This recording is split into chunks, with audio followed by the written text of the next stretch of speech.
bo día, un saúdo especial para todos aqueles que nos estades escoitando e tamén para aqueles que nos escoitades dende Radio Filespín.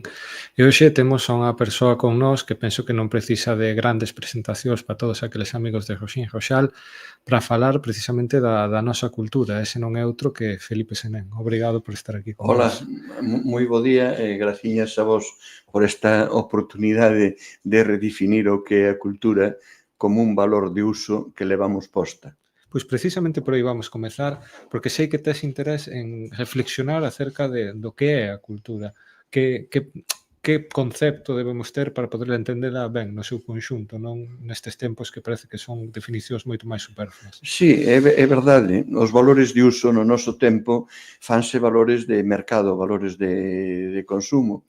Entón partiría de unha definición que dá un teórico marxista, un teórico da historia da arte, da cultura, que é Arnold Hauser, que el di que o primeiro feito revolucionario é asumir o que se fai, ver as cousas dende todas as ópticas, dende arriba, dende abaixo, dende a esquerda, dende a dereita, en verao, en inverno, e hai unha verba moi interesante a nivel galego que usou Vicente Risco, un grandísimo teórico que compre resucitalo, que é a verba enxergar.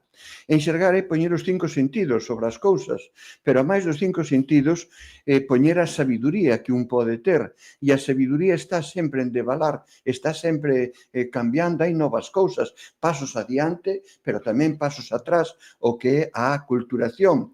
O sea, os 5 sentidos, a sabiduría que un ten e, indudablemente, as relacións que están en función ca sabiduría que vas adquirindo, o que lees, o que viaxas, é algo importante. Que todo ser humano, se ten algo de poeta e ten algo de esperanza, debe de sumar a este feito que é unha especie de instinto de Santísima Trinidade.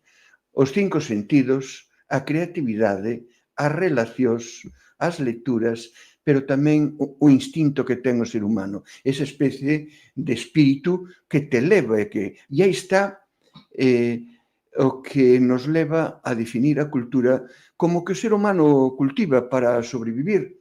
E entón enxergamos, poñemos os sentidos e dicimos que a cultura é o que o ser humano cultiva en base a tradicións que non nos traición, que están aí, que é o pouso, pero hai que sumar a creatividade, as rupturas, o xenio, a investigación, e hai que sumar as relacións con outros povos. Entón, a cultura do noso día, do noso tempo, está moi comercializada, resumida a días da muller, día da patria, día das letras, mal asunto, cando a cultura se lle dedica un día. A cultura lévase posta, non? E hoxe no noso tempo está moi atufada polos botafumeiros anestesiantes dos cabos de ano, das ceremonias, el Día de las Artes, el Día de las Letras, el Día de Don Ramón Otero Pedrallo, cabo de ano tal. Por favor, home, busquen a esencia, busquen o espírito que tanto falou don Ramón Otero Pedrallo. Corríxenlle o idioma, corríxenlle a casa, corríxenlle a filosofía e até lle corrixen o nome que poñen Pedrallo. Entón, home, sean coherentes, chámenlle Outeiro Pedrallo. Don Ramón, que quixo asinar Pedrallo, igual que Quesada quere poñer 2 veces, e iso hai que respetalo. Don Ramón Otero Pedrallo, atención, que era unha persoa que das tradicións que están aí, que son populares, quere facer algo que non se pode corrixir, algo de dignidade para a nosa terra. E dios que don Ramón era barroco, non. Don Ramón daba sentencias cheas de flores outonales ou primaverales e dicía, porque nós, plural e maiestático, que é un plural popular de toda a comunidade galega, pero maiestático aristocrático. E aquela era unha xeración de inadaptados, de diferentes, que valoraban o egnosis e autón, o ser humano primeiro. Primeiro coñécete a ti mismo, porque o ser humano é célula de comunidade e a comunidade é célula de universalidade. E, por favor, tomemos nota, Universidade e universal significa unidade na diversidade. E aqueles galeguistas, no Estatuto Galego, o primeiro que dicían era Galicia célula de universalidade, porque o primeiro é a formación do ser humano. Entón, visto así as cousas, a lectura, as viaxes, é algo diferente, de inadaptados, que se miraban, ademais, nos irlandeses do Sinn Féin, como era William Butler Yeats, non? Nós é a traducción de Sinn Féin. Sinn Féin significa nós, que eran xente, se queres, até egoísta, empezando por eles. Primeiro formémonos nós en base a estas sólidas tradicións que temos, que nacen alrededor de unha taberna, de un pub, onde se canta e onde se conta. Por favor, a taberna é un lugar que a cristiandade te fixe unha misa e bendice o pan e o viño, produto da terra e do traballo. Importante, porque hoxe a taberna galega está totalmente degradada. É o paraíso da blasfemia, da escatolexía e da tonechería, esos novos esperpentos que degradan o mundo popular. Non degradan as burocracias e os señoritos que están nos despachos e que hoxe triunfan no mundo con ese tran que está aí, que é a arrogacia posta en pé camiñando. É a ibris que dicían os filósofos griegos, non? Mataiotes, mataiototes, mataiotes, mataiotón, topanta, mataiotes. Vanidade, vanidades. É a que triunfa hoxe, que está nas lendas e nas tradicións galegas. A trave de ouro e a trave de alquitrán. Buscas a trave de ouro, pero podes dar ca trave de alquitrán. E pasou. Un barco cargado de ouro negro que ademais se chamaba Prestige, un tempo de Nadal, afundiuse e houve un santiño inocente que nada máis lle cumpría un taparrabos para poñer e 4 metros cadrados e morreu de mágoa e de pena e chamábase Man, o Man de Camelle. Que historias para contar.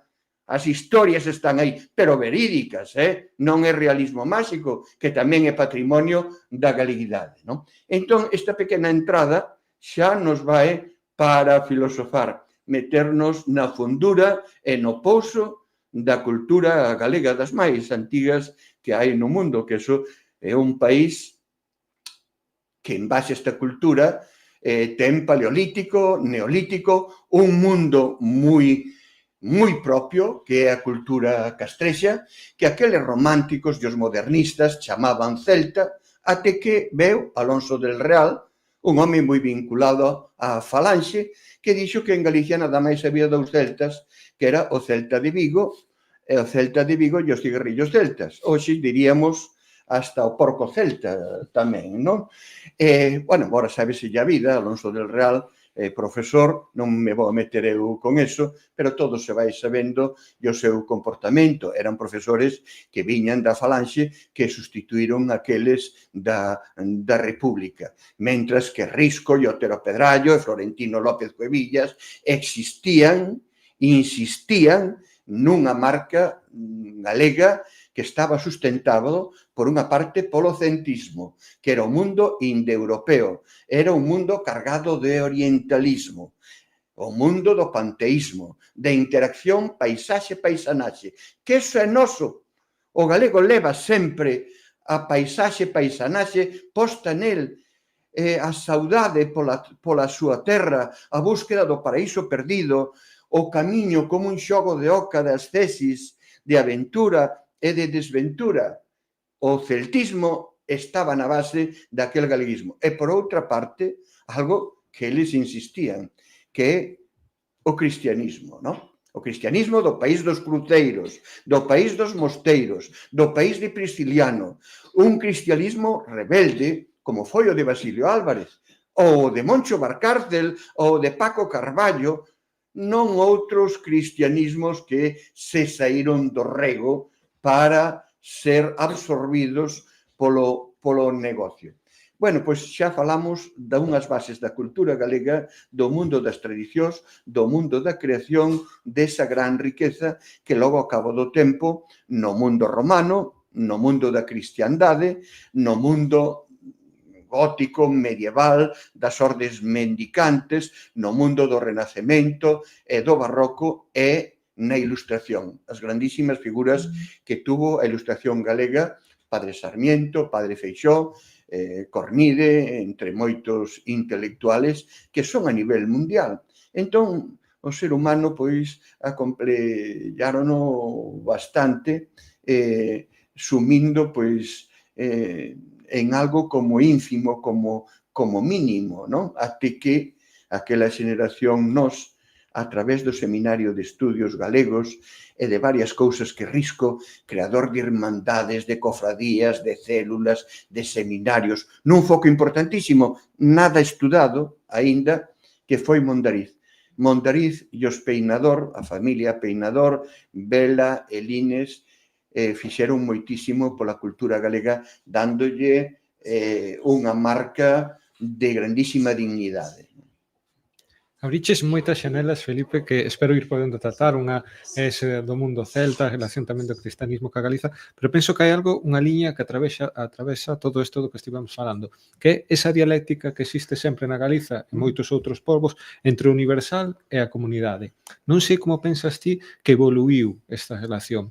Quero dicir, desa Galiza moi rural, un sentido de pertenza moi propio, unhas visións que se comezaban a abrir a esa visión universal, que empezaban a ver a relación que tiñamos con outros povos, a poder trazar esas liñas de comunicación, a unha Galiza na que hoxe moitas veces con esta universalidade que nos impoñen, que parece que é a época do coñecemento, que se di que todos sabemos de todo, e ao final moitas veces non sabemos de nada. Non sei se che pasa a ti, que moitas veces eu teño relación, especialmente cos máis novos, cando tornan de volta ao rural e cando empezan a ver na súa comunidade esa dialéctica entre universalidade e a propia comunidade. Non sei como pensas ti que evoluiu esta... Pois gústame moito esa pregunta e ademais tal como a formulas falando de dialéctica, de contrarios, non? Eso está moi na cultura galega e eso exacerbo moito a filosofía de Vicente Risco. O mundo da vida, o mundo da morte, o mundo do día, o mundo da noite, o oriente, o occidente, o principio, o fin, moverse entre anxos e demos. Galicia crea camiños, aventuras, desventuras que van do oriente ao occidente, toda unha filosofía inmensa, non? Que estes estudosos da cultura galega, como é a xeneración nos, vinculan a irmáns que temos. Ei Armórica, Nortúmbria, Cambria, Galicia, Eirín e Illa de Man son as 7 nacións celtas fillas do pai Breogán. O panceltismo, non? Todo ese panceltismo que está aí. E hai grandísimas personalidades. Fileas Lebesgue, que era un galo da zona da Picardía, que era o director de Le Mercure. Entón, Risco vaise sumar aí. A este Fileas Lebesgue chamáballe el gran druida de los celtas galos. Era un modernista, non? Estaban introducindo o modernismo en Europa, o realismo máxico, que é noso, o mundo das fadas, do misterio, da ultratumba, logo misturado de realidade. Bueno, Borges, que conviviu con Primitivo Rodríguez de Sanjurjo, figura moi importante na vida de Risco, do Otero Pedrallo e de Coevillas. Era dese grupo. Formáronse nunha especie de células, de loxas da marquesa de Atalaya Bermeja, Angelita Varela, en Ourense. E ali facíase comunicación cos fantasmas a través de botar as cartas, a través de tabuleiros que eles tiñan, non? Metíanse en algo que estaba moi de moda, que era Madame Blavatsky, Elena Petrova Blavatsky. Elena Petrova Blavatsky era a nai da teosofía, do misterio, da ultratumba.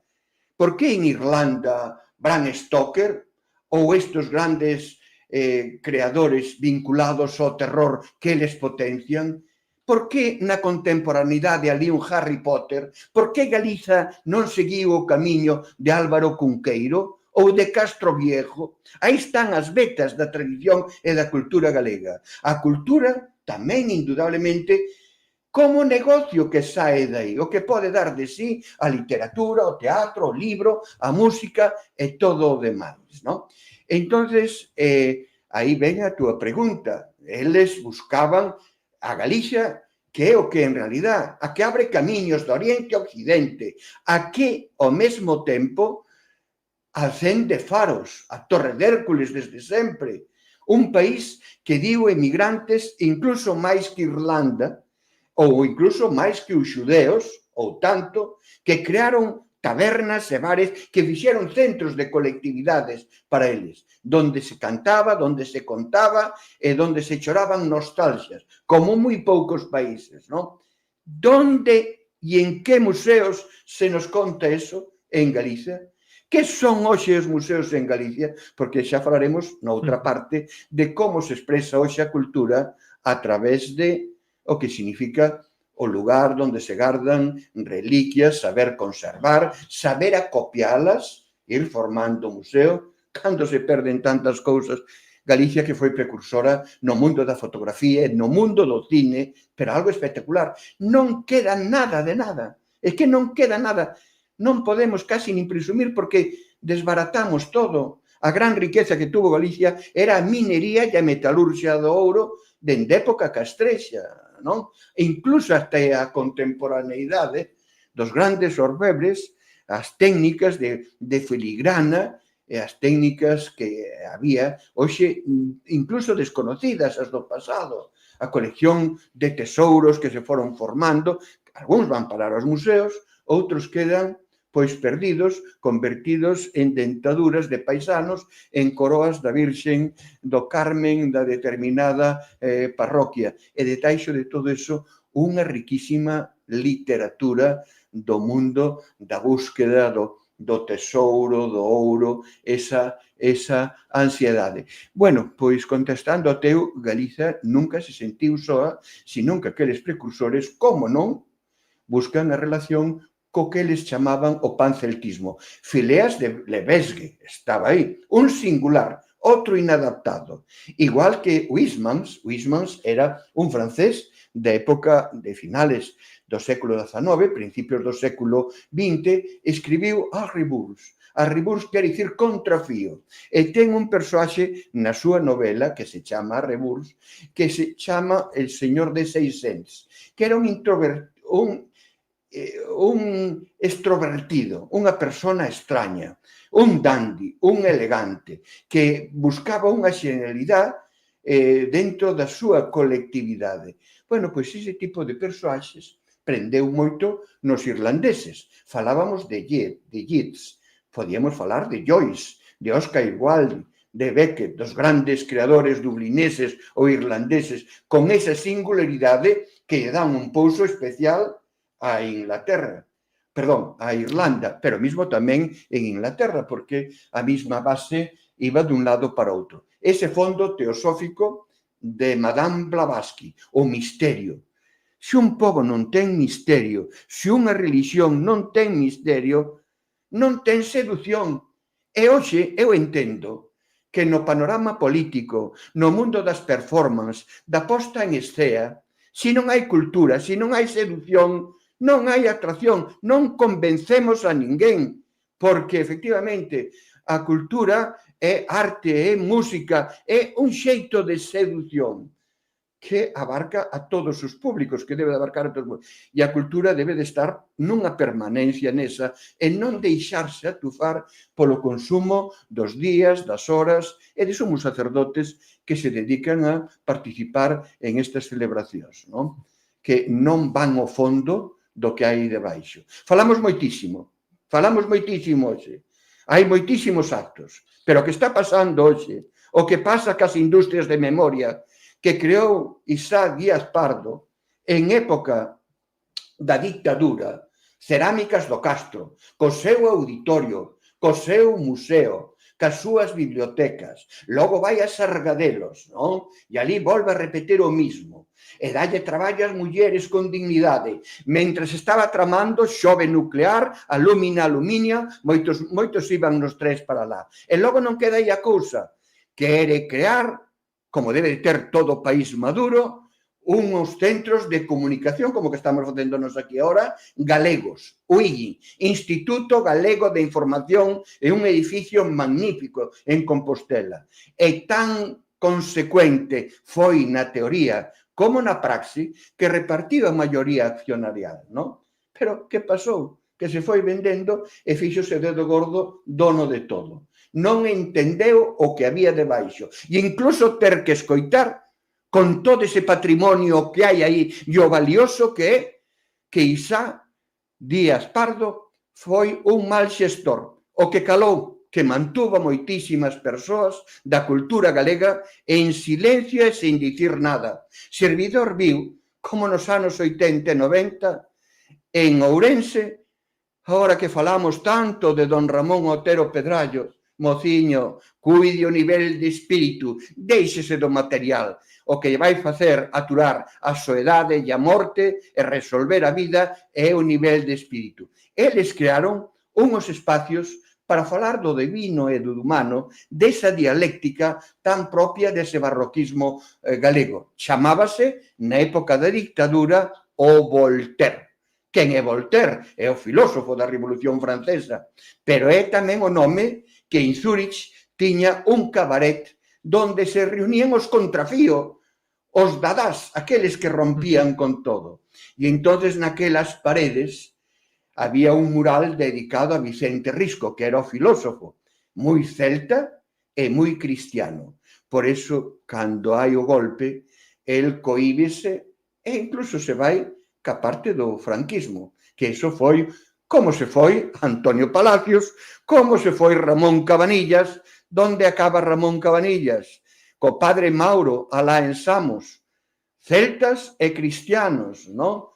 Donde acaba o gran escultor Asorei, os grandes artistas do que eles dicían da raza galega, entendendo raza como orgullo de ser nesa universalidade que comenzaba a macdonalizarse, a uniformizarse, non? Bueno, pois todos estes aspectos hai nos que ter en conta. E o Voltaire de Ourense, con aquelas pinturas, con aquelas frases de Antonio Tobar, a veces en español se necesitan piratas piratones, ya todos somos bueyes, bueyes que aguantamos el yugo de las leyes. E Otero Pedrallo dedica aquel santuario a Risco, cando dicían que don Ramón e Risco estaban separados, e eran os irmãos. E Otero Pedrallo dille a ti, Vicente, que fuches o faro, que fuches a chama do noso espírito, onte, hoxe, mañán e sempre. E repite con mayúsculas sempre, non? Entre outros versos de Celso Emilio Ferreiro. Bueno, pois eso espoliouse, desfíxose todo con saña en pura democracia e resistiu a dictadura. Como ninguén conta eso? Donde están os artistas capaces de repoñer e de renovar esa idea? Donde están esos artistas que recuperen esas catacumbas para o espírito novo de galeguidade? Un espírito que significa seducción a través da cultura como unha praxe, como un valor de uso, non como unha cerimonia endomingada e a veces polo papanatismo de moitas virtualidades. Ollo que aí hai que a inteligencia artificial é un volante que debemos de saber levar cada un, que non te leve a ti porque te podes estrellar. E moita xente toma, e así pasa, hai que saber en que mundo nos tocou vivir, andar cos pés de chumbo, como decían os vellos, non? Falabas do caso irlandés, e resulta curiosa a comparativa co caso galego. Os dous tivemos unha diáspora, podemos falar así, que arraigou moito a súa cultura ali onde foi. Quero dicir, se ti vas a Viallala, a Latinoamérica, segue existindo esa cultura, ese ser galego, e se vas a Norteamérica, segue existindo ese ser irlandés, pero non sei se a diferenza que pode haber entre eles e nós é a derrota que nós sufrimos internamente na nosa construción como galegos. Non sei neste senso se pensas que iso pode aclarar certas cousas tamén do estado da nosa cultura. Eles foron tamén moi derrotados, como sabes tú, o mundo inglés está británico, está moi encima. Nós fomos bastante máis aínda, non? Efectivamente, estamos aí asoballados, verba que parece que está desaparecendo. Pero eles souberon alá onde foron a través dos espazos, onde se bebe, onde se canta, a música, esa cultura, non? Esa cultura magnífica. O Voltaire, de Ourense, quería dignificar, un pouco ser como un pub de literatura, de música, de artistiñas, onde nacen os artistas orensanos, Quesada, de Dios, Acisco Manzano, Baltar, Buciños, etcétera, etcétera, non? Bueno, pois os irlandeses permanentemente. Tanto é así que se non o asumimos nós, a importancia do que dixen ao principio, hai que asumir que o mundo irlandés está aí, que ten unha forza inmensa. Samaín, Halloween, nós temos a nosa festa dos magostos, temos a nosa festa de difuntos que incluso levamos polo mundo, temos os antroidos en plural, máis variados e rivalizando unha parroquia con outra que hai no mundo, con traxes, con máscaras, con orixes moi diversas. Pero faltanos esa capacidade que os irlandeses teñen. Os irlandeses, e dicían os clásicos irlandeses, o famoso Yeats, que tanto imita Risco, dicía que o mundo do teatro é fundamental. E hoxe o mundo do teatro é a performance. Todo é teatro, todo é posta en escena. A xente está mirando e está calibrando o que está entrando a través dos seus sentidos, non? E iso os irlandeses cultivan moito. Faz un viaxe a Irlanda, a Escocia, a Gales, como venden as súas tradicións, como se regodean con elas, non? Como das súas novelas, o mundo de Joyce, o Ulises, o fan o Leons Day, que é o día de Leopoldo Bloom, en que se rememora a través dos pubs, dándolle vida ao mundo da música, ao pub, os riles que toman eles, que é comida tradicional, a súa cervexa como bebida céltica, non? En cambio, nós moi cohibidos, moi asoballados, e ainda máis, facendo malos esperpentos dese mundo popular, que non nos axuda para nada. A escatoloxía e a blasfemia, determinadas actuacións esperpénticas, imitando a degradación da aldea, non, que imiten e fagan seinetes dos plenos municipais que se reúnen para a seguinte reunión da próxima reunión de unha fonte que van montar no centro da Praza Maior, para que logo veña a Orquesta Panorama e teñan que tirar ca fonte, tirar os... Bueno, aí hai todo un mundo inmenso sobre o que recrear, non? Si che pasa a ti, eu algo que nunca cheguei a comprender, que, bueno, humoristas e ás veces mesmo colegas, amigos, que cando queren facer chance do rural ou do rapaz galego, mesmo exaxeran o seu sotaque. E dis, que eres galego, non tes que exaxerar o que xa falas, o que ti és. Pasamos de facer ese escarnio, esa burla ao poder, esa burla ao de fora, moitas veces a asumir a burla que facían de nós e querer, non sei con que sentido, facela propia. É algo... Non é unha cousa nova. Xo dicía Castelao, Otero Pedrallo, Risco, o difícil é facer da arte dos canteiros, facer do mundo popular, da sabiduría tradicional, da arte dos canteiros, facer o pórtico da gloria.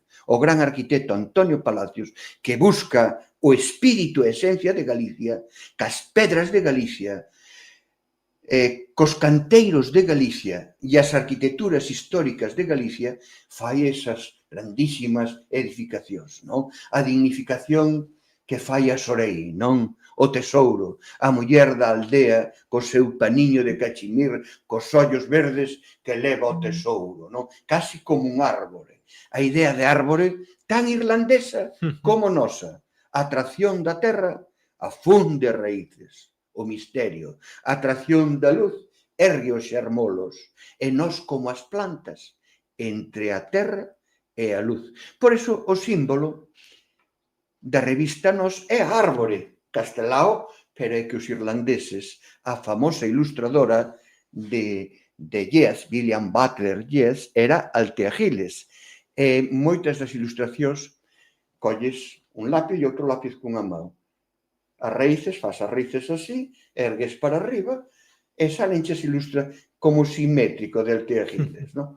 E iso é tan galego, e ao fin e ao cabo, ese celtismo destas formas ten que ver ca cruz. A cruz é árbore de redención, é o Vía Crucis.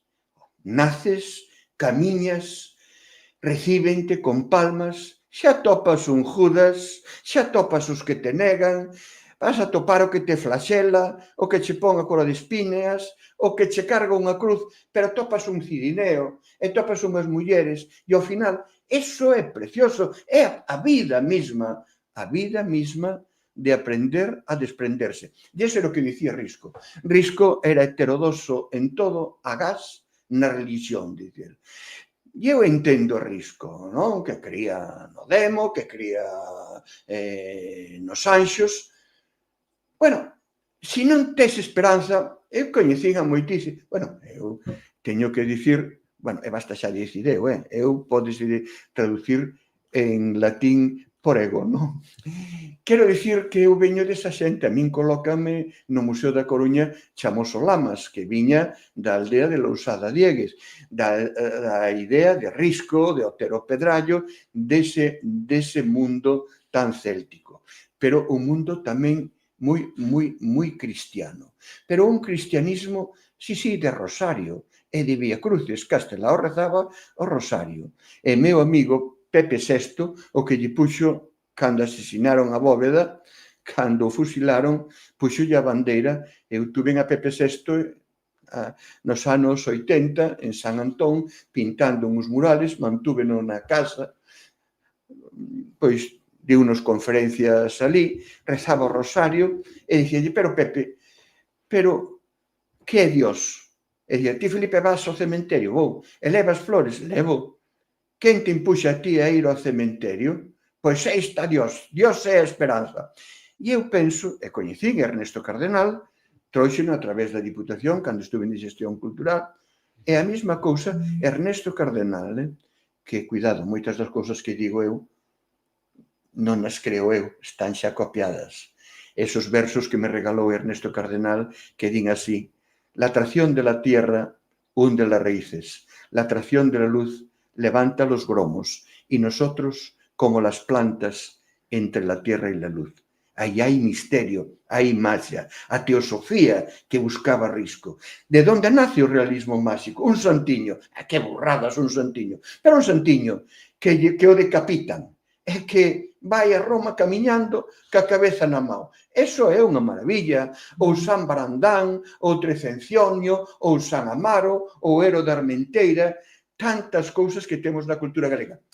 Cultura que hai que estudiala, que hai que conocela, que hai que divulgala. E aí estamos nun problema moi grave que hoxe nas aulas, no asociacionismo, non se divulga ben. A memoria do país, da dictadura, as atrocidades que cometeron, está ben publicalas, estudialas, coñecer todo isto. Pero teñen que ir acompañadas dunha importante divulgación. A divulgación hai que baixarse dos europeis da Casa Blanca e poñerse a ras de chan a divulgar todas estas cousas, non? Nese senso, non sei se pensas que existen, comezábamos falando por esa concepción de cultura, pero non sei se a día de hoxe existen case, non sei se dúas concepcións e dous mundos. Unha cultura fechada, que pode estar nas universidades, mesmo en círculos casi, digamos, endogámicos entre eles, e outra cultura popular que moitas veces vive de costas mesmo eses descubrimentos que se están a facer. Non sei se isto é así. Sí, xa estás dicindo totalmente ti. E iso é o que non quixo facer a xeneración nós como modernistas. E non se... Se lle troca o idioma a don Ramón Otero Pedrallo, estáse cometendo o mesmo problema que cometeu aquel Daniele de Volterra que chamaron el braguetone, que se puxo a corrixir e poñerlle taparrabos ás figuras do xuicio final da Capela Sistina, el braguetone. Quen se pon a corrixir o idioma do Otero Pedrallo, que recupera do mundo popular, que recupera do barallete que estaba aí metido. Otero Pedrallo falaba como a miña avoa exactamente igual. E liban os mozos, choutando pola ribeira do río que cantigaba, e alboreaba un día baril, fermoso. Cámbianlle baril, póñenlle fermoso. E iban os mozos, choutando, brincando, asterisco. Don Ramón usa choutando con afarán arcaico diferenciador, por favor. Eles dignificaban como a Sorei, como Antonio Palacios, como Ramón Cabanillas, que collía os poemas do mundo popular para facer algo realmente grandioso. Un novo sentido bárdico, non? Que os grandes artistas recrean, volver a crear sobre ese mundo tradicional. Hai os xenios indudablemente innovadores. Eu son un gran seguidor anualmente xa dos Beatles na súa época, dos concertos de Paul McCartney, de Ringo Starr e do que queda de toda esa época. Moi influenciados, eles son de procedencia irlandesa, polo tema nasal, as mensaxes que dan, de paz, de concordia, son as mensaxes de Risco, de sempre. Como avalar os voces xenerosos que cantamos no himno galego? Pois co celtismo, que é panteísmo. E que novo panteísmo orientalista celtista hai no mundo de carácter indoeuropeo, iraniano, cal hai? Pois indudablemente na época de Risco, Rabindranath Tagore e Gandhi. Entonces avalaban os bos e xenerosos con ese espírito pacifista e con eso o Volksstaat. Que é o Volksstaat? Para aquela xente, é algo moi alemán da filosofía de Heine, é o espírito do pobo. Pero iso foi peligroso para os xermanófilos, porque tanto usaron e abusaron deso que acabaron con un racismo de segregación e de todo o demais, non? Cos xudeos. Risco advertía no Mittel Europa, e Risco foi acusado de antisemita, dicía: os xudeos están provocando a estos fanáticos do nacionalsocialismo. Os xudeos perden o seu espírito e dedícanse aos cartos. E onde se meten eles, destruyen os povos dos demais. Isto xo dicía Risco, Risco foi un adiantado ao decadentismo de Spengler, non? Cando ven a industria, cando ven a máquina, cando ven a empresa, empeza a globalizalo todo, a uniformizar. Entonces, eles respostan que a cultura singular do povo e non do povo. Por favor, cando falen do Otero Pedrallo, sepan o que fan e da súa xeografía. Se eu dicía, don Ramón, deme, eu iba moitas veces aquela casa de Trasalba, e o primeiro que te metía era na adega. A adega ali estaba a capitana, hoxe puxeron un auditorium, mudanlle a casa, non? E entón dicía, pois deme un ribeiro.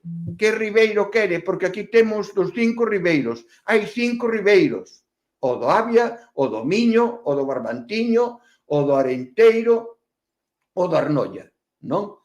5 ribeiros, con viticultura e vinicultura diferentes. Viticultura e vinicultura. O tipo de vides, o tipo de producir, o tipo de pipotes, unha cultura inmensa. Don Ramón matizaba moito todas estas cousiñas na súa xeografía tan humanista e tal, non? Entonces, eles trataban de dignificar toda esta sabiduría popular con ese panteísmo celtista, non? Otero Pedrallo, o coto de Novelle, baixo do cal están as terras da Arnolla e as terras que levan a Portugal, pola outra banda, levan a Serra do Xerés, ca súa silueta de moucho, ese panteísmo, a Serra da Madanela, baixo da cal están os camiños de Piñor que levan ao Seira, ca súa silueta de can deitado, non? Eso é tan noso, tan universal, tan singular, non? Que é unha marca de... Non se seguiu porque nas aulas de Alonso del Real de Santiago non se nos deixaba falar de celtas. Aquí primaba a cultura greco-latina. Todo era neolítico e greco-latino, que é certo que tamén temos eso. Galicia recibe de todo, pero no fondo, no sustrato, está ese panteísmo, non? Os poetas bárdicos, como de feito foi meu compadre Manuel María, non? Que levaba esa ansia xa posta dentro de sí, como don Ramón, era algo explosivo, tantos cantautores e tan bons que houbo, desde Fuxan os ventos hasta Quenya, Miro Casanova, Miro Casabella, o propio Amancio Prada, sendo do Bierzo, pois leva ese mundo bárdico, poético, tan singular noso, non? E moitos outros que se foron polo mundo de emigrantes, non? Antes de entrar de novo nesa situación actual do noso patrimonio cultural, si quería facer esa pregunta.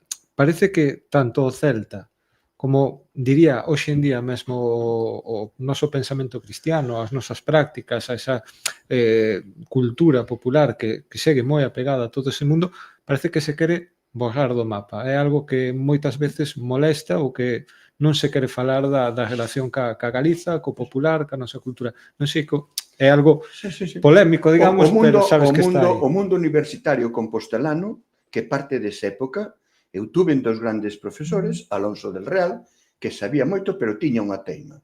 É bono dicir, Javier Marías, fillo de Julián Marías, escribiu as Memorias e Voluntades, non?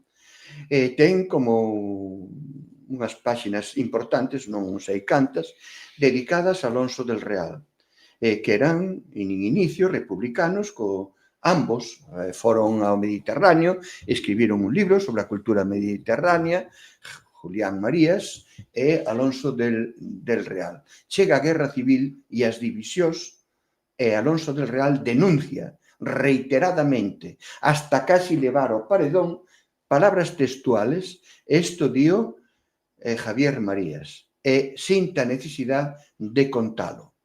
Isto está en internet, a necesidade de contalo. Non só pola denuncia, senón pola insistencia. E así o colocaron en Santiago, rodeado logo de un pseudo-progresismo de lado de tal, non? Eu viña do colexio menor del movimiento Calvo Sotelo de Orense.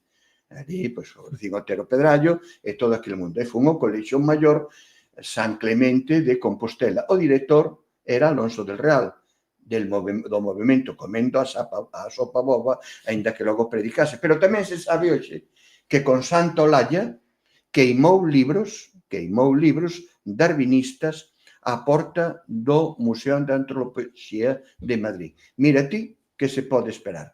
Logo, si, eu fixen un estudio sobre a morte nas terras do Carballiño, a idea que hai de morte, todo ese mundo das creencias, o mundo dos epitafios, o mundo do máis alá, ditos antes de morrer, o ritual que se fai antes de morrer, e claro, collía a bibliografía dos meus mestres, non?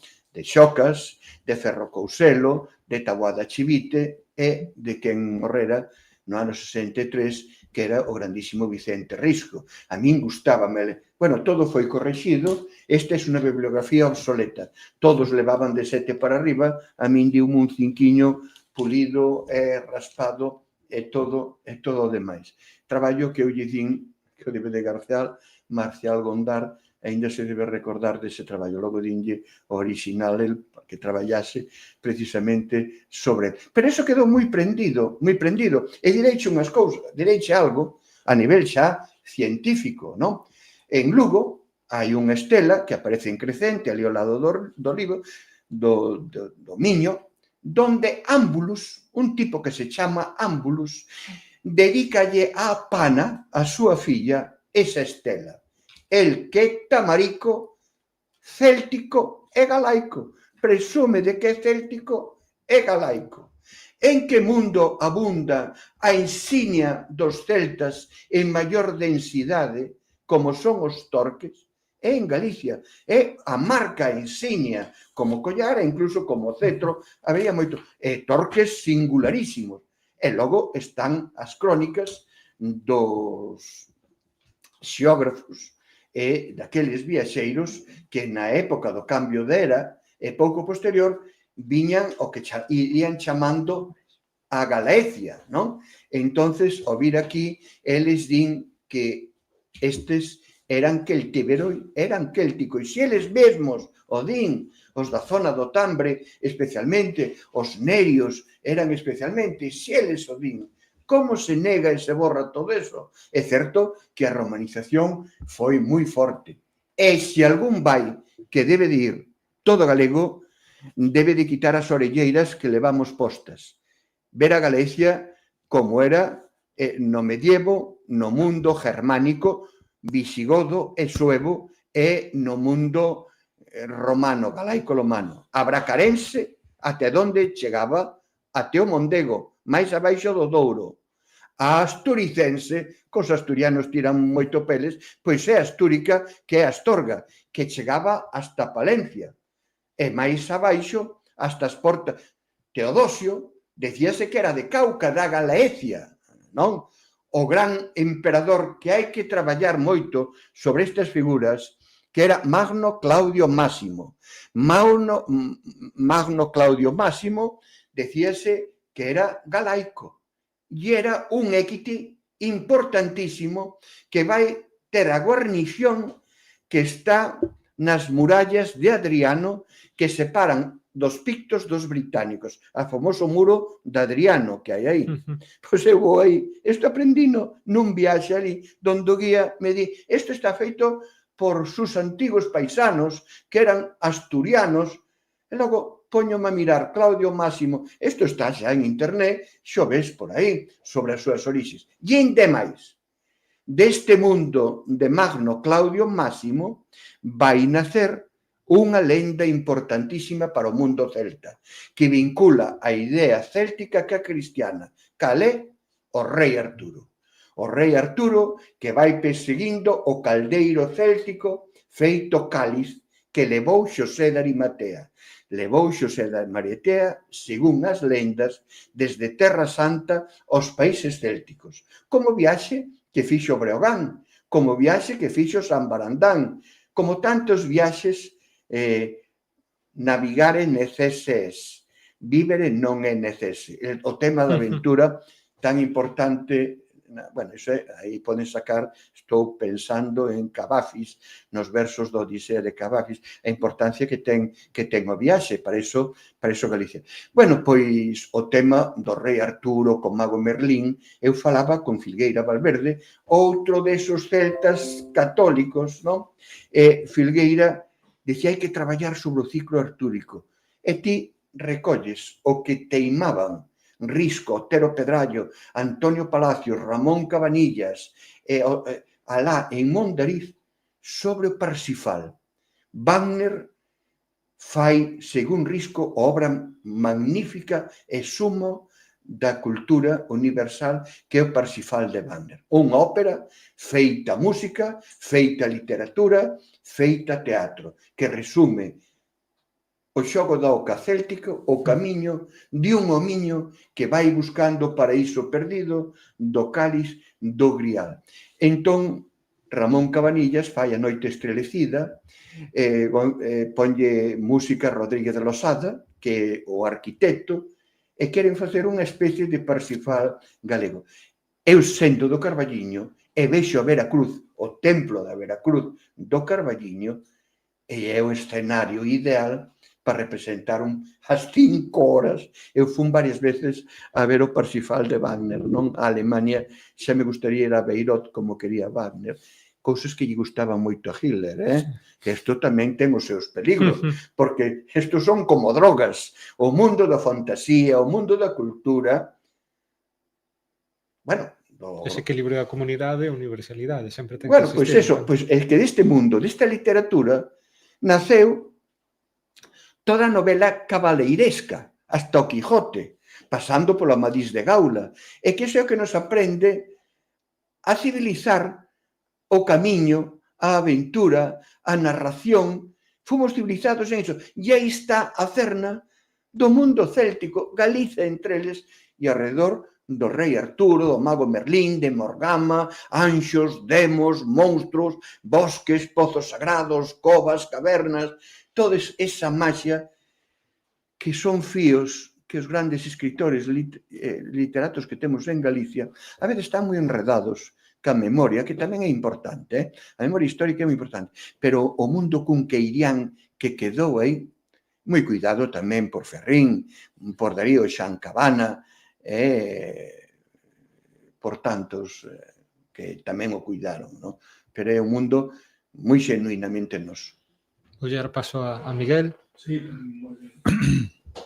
Ben, dasme paso para que eu dea paso tamén a outras persoas que temos aquí tamén. Sí, pero senón eu acaparo a conversa tan... Dentro tan deste tema que estamos tocando, que é as súas derivacións, obviamente, que é a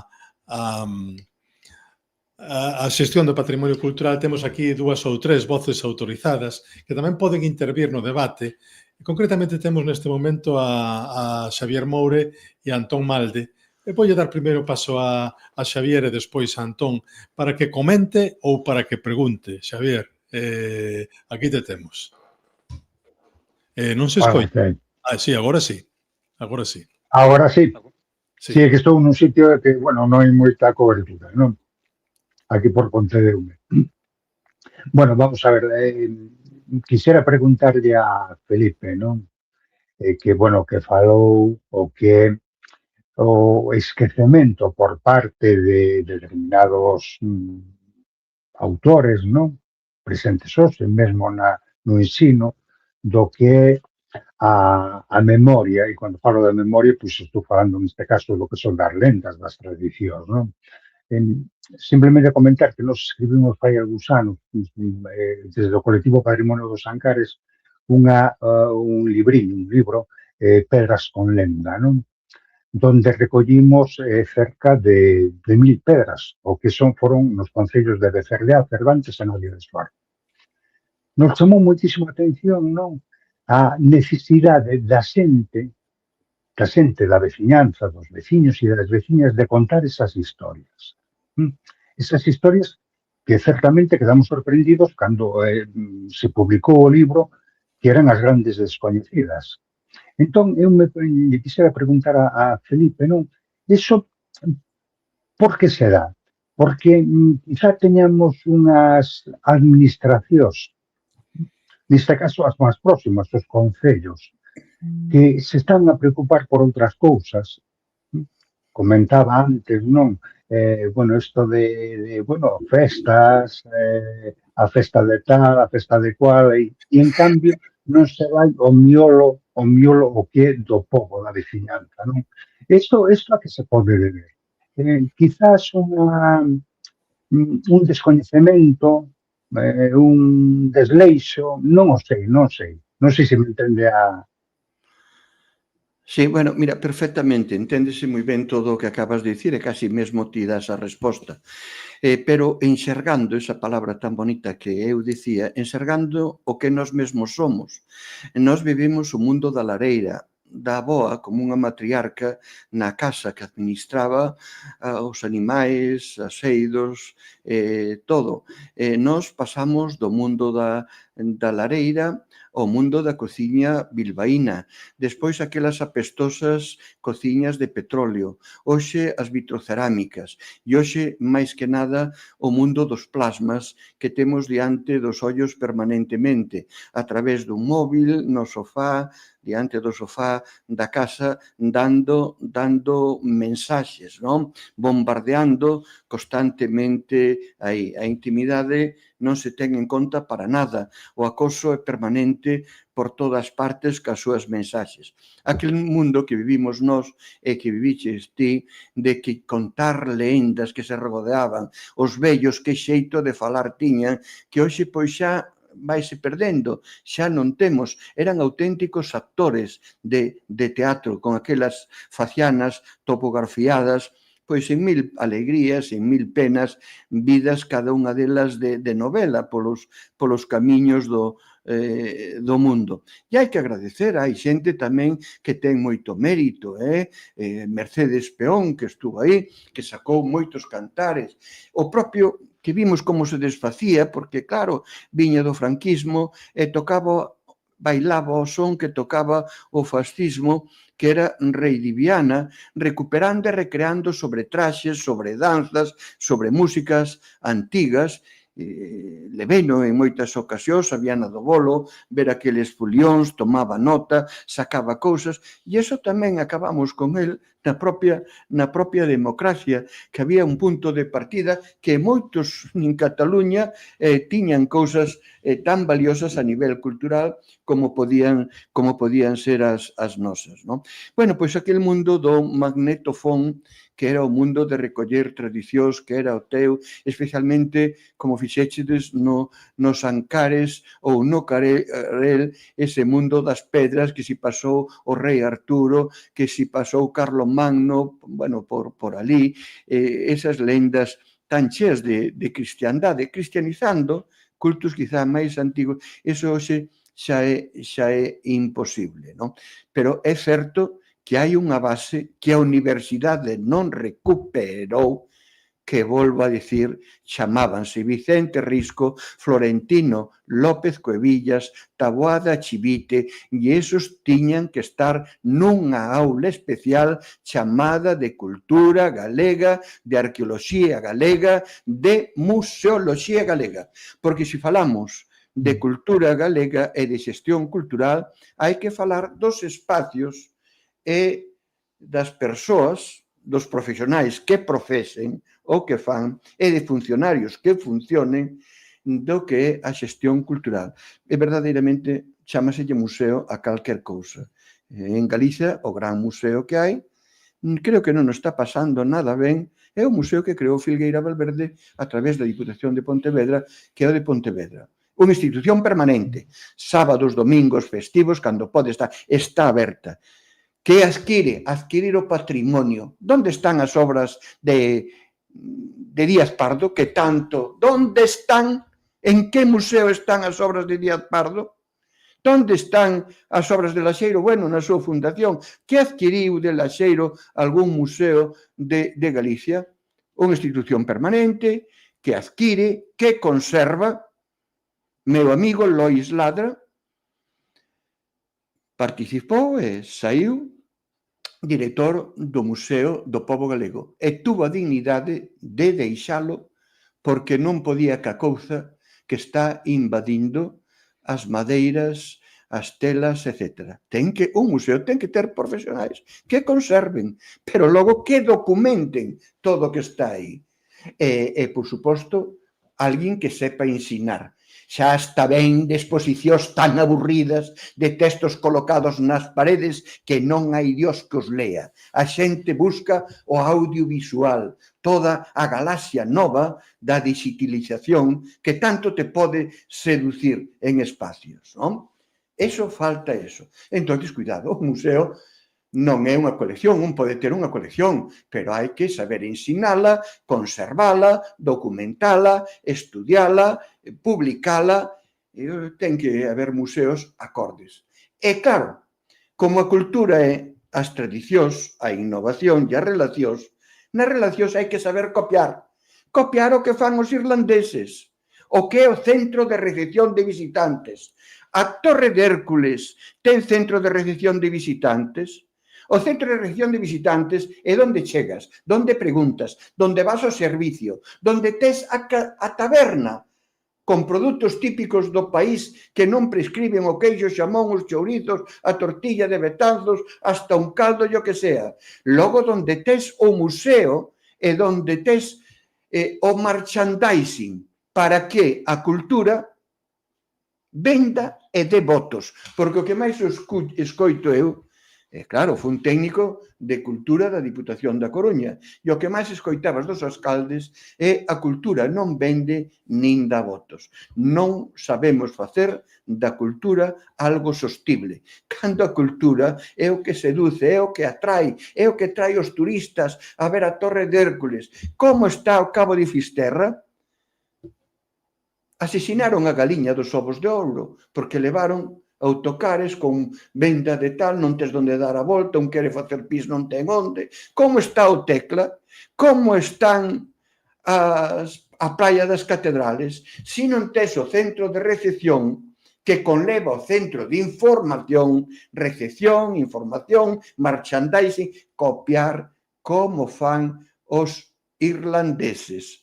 En Newgrange, o monumento megalítico, nos acantilados de Moher, na calzada dos Xigantes, etcétera, etcétera, que venden a recepción para que ti chegues ali, si chove, xa tes todo ali, xa te acolles ali, e desde aí vai salir un microbús que vas ter que pagar, darlle posto de traballo a alguén que te leva e que te trae. Entón, se non faz eso, estás matando o recurso, invadindo e provocando o que se chama a turismofobia, que iso hai no que ter en conta.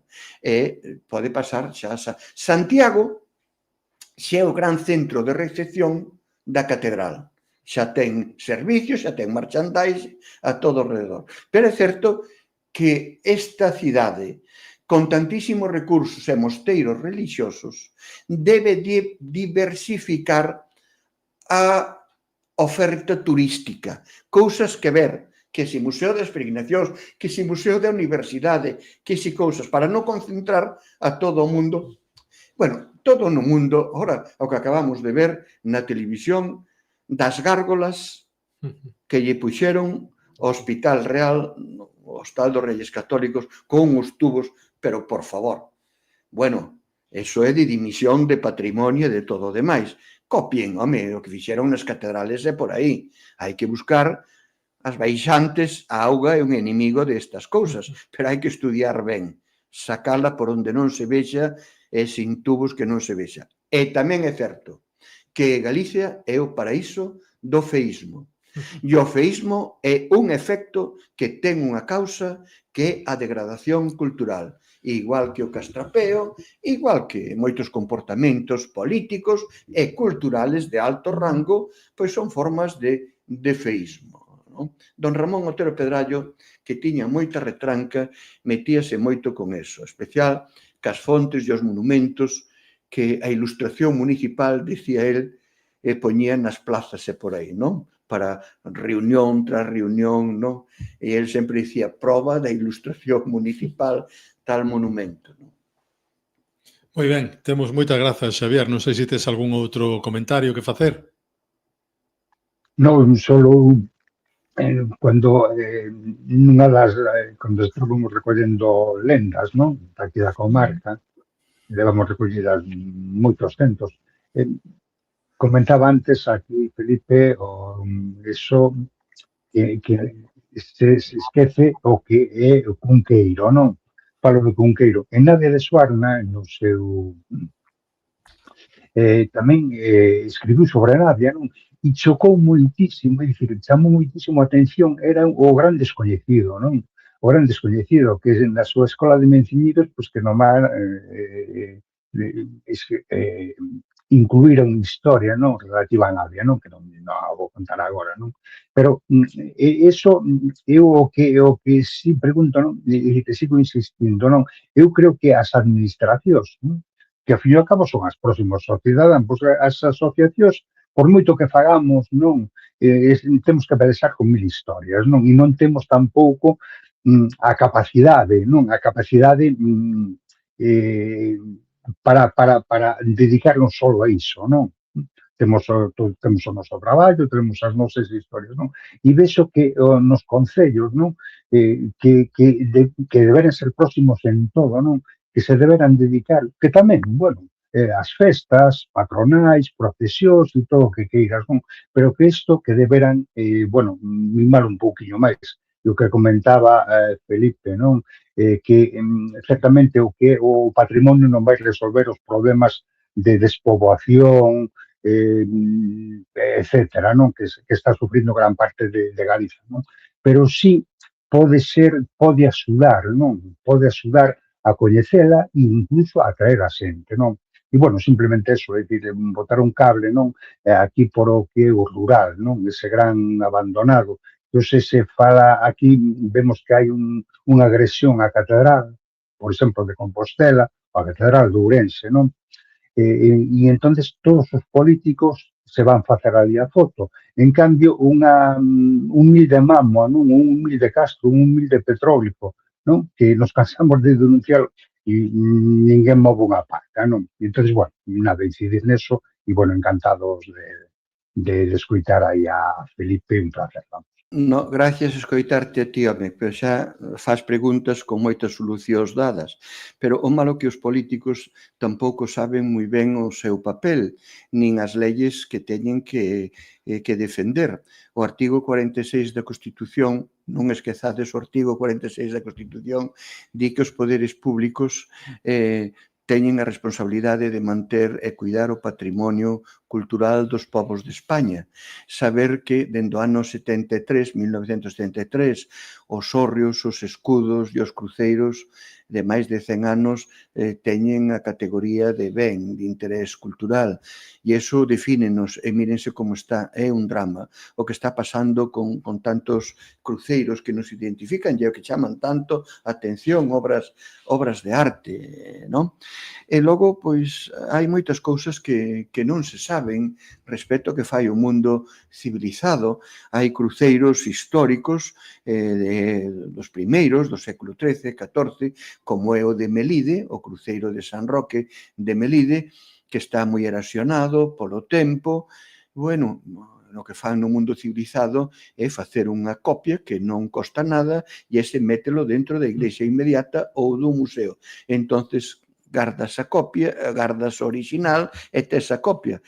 Vai chegar un momento en que te quedes sin nada, como pasou nas terras de Noia co cruceiro de Eiroa, que o tirou o vento, que o tirou un coche, pegárono, volveron a levar, volveron a poñer, ora está derrubado, xa non saben. Home, por favor, fagan unha copia e se leven. Ademais, en Noia, ali teñen un museo. E tantas cousas que se podían dicir, pero que non se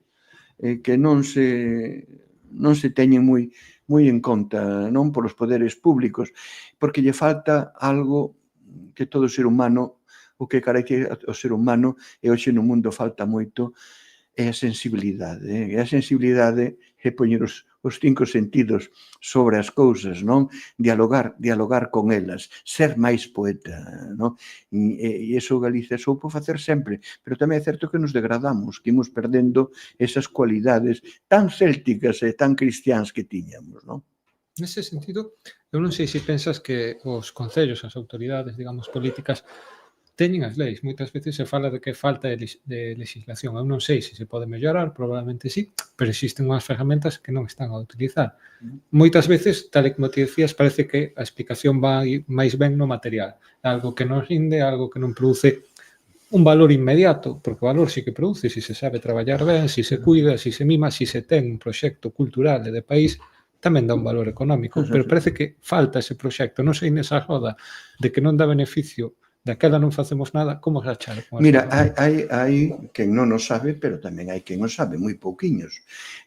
Allariz é un modelo de recuperación, foi moi premiada, estáse dinamizando progresivamente porque todo costa, romper con pautas malas pois costa tamén.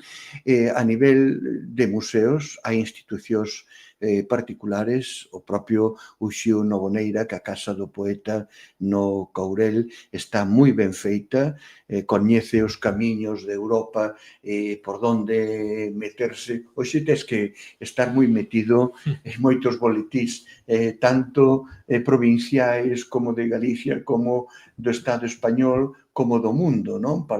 E esta é unha obrigación tamén dos políticos. O máis listo é o que ten o teléfono de todos os listos. E iso debe de ser un político, non poñerse el a diseñar cousas, non? Sen dúbida. Miguel, temos algún convidado máis? Sí, estamos aquí á espera. Bueno, ante todo, moitas grazas, Xavier, pola tua intervención. Eu non sei quen nos está escoitando, sabedes que Xavier, eu creo que das persoas que coñece eu que máis ten traballado no campo de recuperar e de dar a coñecer elementos patrimoniais, non? Ten un labor incansable aí. Entón, Xavier, pois nada, moitísimas grazas pola tua intervención e a seguir dándolle. Vale, sí. Vale, moi ben. Temos tamén a Antón Malde aquí. Antón, vamos contigo agora, que non sei se terás que comentar ou preguntar algo. Somos todo ouvidos. Non sei, foron as intervencións moi profundas. Non sei como me podo sumar.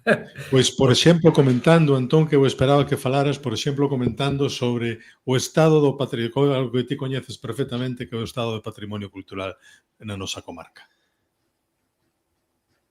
Temos moito e non todo en bon estado. Estamos aquí na parroquia de San Pantaleón das Viñas, porque estamos emitindo desde San Pantaleón das Viñas, e aquí mesmamente hai fontes, hai castros, hai muiños, os famosísimos que ti coñeces ben, muiños da Misericordia, e está todo como está, non? Sí, bueno, Con que nos falta aí? Que nos falta aí?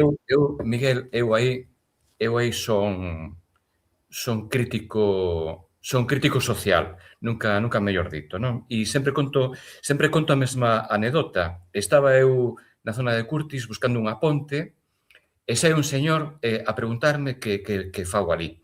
Entón, dixo, non se preocupe, estou simplemente mirando se debaixo desta plataforma hai unha ponte antiga. E dixo, pois sen problema. Eu pensei que era do Concello, era para que limparan. E tiña a casa xusto ao lado. Con isto quero decir, o patrimonio ten un valor porque ten un valor para a sociedade. Senón non tería valor. E eu, como técnico, non tería ningún sentido. Pero a sociedade tamén se ten que responsabilizar.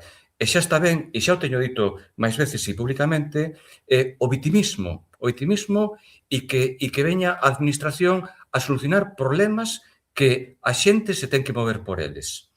Preguntábasme polo patrimonio da comarca. O que se che pode decir é que a nivel administrativo eu non observo, e traballo bastante aquí na comarca. Traballo bastante, teño un coñecemento bastante exhaustivo. O sea, deixando a un lado o que son os pareceres que son o parecer dunha parte. Existe un marco legal e iso se está cumplindo. Por outra parte, se as cousas que están en mal estado deben ser fundamentalmente a falta de atención por parte dos propietarios. Poño un exemplo. Eu vivín un cursillo hai moitos anos que daba a Delegación de Patrimonio da Coruña a xente. Iban moitos policías. Isto era en Carral. E un destes policías, tiña un irmão que tiña un hórreo. E preguntou o policía, dan subvención? Non. Pois entón a tomar polo cu, porque meu irmão ten un hórreo e se non dan solución, eso se vai destruir. Bueno, pois esa é a cuestión. Esa é a cuestión. Entón, eu con isto non digo que a administración non sexa proactiva. Por suposto que ten que serlo. E por suposto que se están cometendo fallos e que podía serlo máis. Por supostísimo. Agora ben, a sociedade no seu conxunto tamén ten unha responsabilidade. Vou poñer un caso que pode valer calquera. Compro un monte e vou facer unha saca de madeira. Pero resulta que hai un petróglifo ou hai unha mámoa que me está a molestar. É total, e ese señor que comprou o monte que non ten absolutamente, que é algo puntual, que non ten unha relación temporal con esa propiedade, con ese predio absolutamente ninguna, que dereito ten a que se vexa agredido cando, por exemplo, meu fillo, que eu lle levo 30 e tantos anos, para él vai ser importante, ou vai ser importante para a xente que veña depois.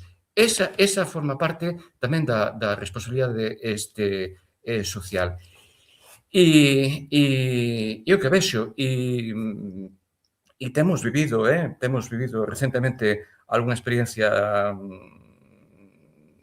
neste sentido, ¿no? De xente que decía, que me veñan limpar. Bueno, sí, que te veñan limpar a túa propiedade. Porque non me veñen limpar a min a miña finca?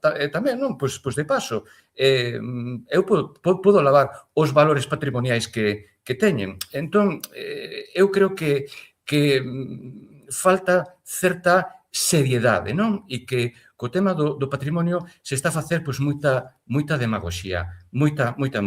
E iso é un serio problema para o propio patrimonio.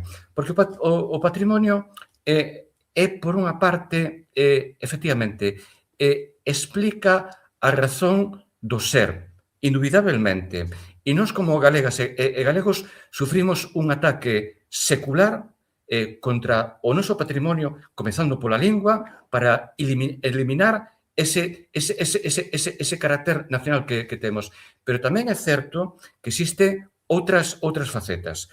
Por exemplo, eu vexo unha igrexa, sexa crente ou non, ou me vai enterrar no Campo Santo ou non, porque podenme cremar e logo pois tirar as cinzas por aí. Tanto ten que sexa o caso, pero vou ter pois un veciño, unha veciña, un amigo, algo que me faja ir ao Campo Santo. E voume preguntar, e por que ten esa igrexa eses caracteres arquitectónicos? Por que así? Bueno, pois iso é así porque existe unha historia que non é dun ano, senón que é dun proceso que leva moitísimo tempo. E ese proceso incide en que ti teñas un territorio dunha maneira e non precisamente de outro. E termino tamén con unha cuestión, que tamén para incidir en que as cousas non son, porque estamos moi educados e ás veces pois tendemos a pensar que todo ven rectilineamente desde o pasado. E non é así. Poño un exemplo que se entende moi ben. Eu nada máis que teño un fillo. Un fillo vai cumprir agora 26 anos. O sea, un fillo moi apegado a min. Pero é totalmente distinto. Que teño que ver eu tamén, por exemplo, con meus pais, que moito me quixeron e moito me criaron? Pouco. Francamente pouco. Algo levo, por suposto que sí. Con isto quero decir que se de unha xeración a outra, en poucos anos, dentro dunha escala temporal ampla, existen diferencias sustanciais, como estamos a ver, a ver quen di que non é así, porque bueno, sería falsear os argumentos radicalmente. Como vai ser de outra maneira nun lapsus de tempo histórico en procesos que se desenvolven en centos de anos ou nalgún cento de ano, moitísimo. Entón, non podemos, por iso, pensar que todo é rectilíneo e que comeza nun sitio e que acaba noutro. Non, pois polo medio pasan moitas cousas e coñecer iso, e iso é pasado, e iso é patrimonio, e iso son fundamentos, e iso deixan restos, iso forma parte de nós. Por suposto, tamén é un exemplo que poño moitas veces, é como unhas fotos vellas ou como un móvil vello que herdamos dunhas tías bisaboas de miña nai. Pois herdamos unha mesa moi bonita e unhas sillas dun comedor, poño por caso. E sí, podemos tiralas e dicir, bueno, pois quero unhas mellores, máis modernas. Estas non lles teño moito aprecio. E por iso non vou morrer. Ora, o detrimento, a perda que vai haber ali é sustancial. Por suposto que sí. E non sei, e máis non podo, neste momento máis non podo dicir, máis que con todo importante que foi a xeración nós, por suposto que sí, polo medio temos pasado moitas cousas. Moitas cousas. E o coñecemento prodúcese e críese de forma colectiva. Entón, certamente, hai xente que abre camiños, pero nese camiño participamos todas e todos. Moi ben, Antón, moitas grazas polas túas palabras. Non sei, Felipe, se tes algo que comentar. Bueno, todos e todas, é certo, é responsabilidade de todos, pero hai uns que teñen máis que outro, tamén cobran un pouco máis, como son esos que se apelidan de Cultura, Conselleiro de Cultura, Conselleiro de Cultura, Dirección Xeral de Cultura, mil historias de cultura. E logo, cando dou as conferencias de fai tantos anos, sempre me saía un vello detrás que dicía o problema é de educación, de educación e educación. E efectivamente hai un problema moi grave de sensibilización de educación. O mundo que estamos vivindo hoxe que se fala de aniquilar un pobo, que se fala para facer resorts. Pero iso é increíble, non? Logo, toda esa aparataxe de posta en escena de dourados, de ouros, da ibris, da arrogancia, iso é terrible. Pero é que iso é unha parte que estamos vivindo nos ao lado. E é certo que andar aprendese andando, a cantar cantando, a escribir escribindo, e a salvar o patrimonio salvando. E hai persoas que si o fan, e hai concellos que si o fan. E debemos de facer implicando o que é o concello, que é a población, non? Entón, eso é o que nos define o estado cultural de un pobo. Dime que museos tes e direite como andan. Dime que arqueólogos tes. Antón Malde viviu moito con unha ansia importante de escavar cousas para logo expoñelas, para logo potencialas, pero o que iba construindo, logo, eso pasoume a min. Eu tiña unha idea de recuperar, polo menos o Castro del Viña, a Torre de Hércules, ao lado do Castelo de San Antón. Deixei de estudiar, deixei de investigar para dedicarme á educación, que, en fin de cabo, é a divulgación que estamos facendo hoxe aquí e en outros tantos sitios, que é unha forma de educación. O que dicía o vello, educar, educar, educar. Nese senso, non sei se considerades que moitas veces, obviamente, o papel da educación é moi importante, falamos tamén dos divulgadores, pero tamén estamos a vivir como moitos deses divulgadores, que non son tantos como quixéramos que foran, moitas veces teñen que loitar contra o propio sistema. Quero dicir, a educación é importante, pero cando falamos, por exemplo, de restos arqueolóxicos nunha leira de alguén que ve unha oportunidade económica, pois obviamente é o sistema tamén o que desbota totalmente a cultura como algo que poida ser propio do pobo e di, pois plantar un eucalipto pois é moito máis rendible e ao final teño que comer. Pasa tamén pois co noso propio idioma, ca nosa propia historia. Quero dicir, está ben a cultura, pero moitas veces loitamos contra xigantes e non sempre se pode facer malas políticas, malas políticas, mala educación, e así estamos nesa espiral, non? E hai países que o teñen moi resolto. A min, Irlanda, cos seus pros e os seus contras, a nivel de xestión de patrimonio cultural, Gales, Escocia, os seus museos nacionais, a etnografía, os creadores, o mundo poético, o mundo literario, eso está moi na escola, ves os nenos circulando polos museos, como lle ensinan todo e tal.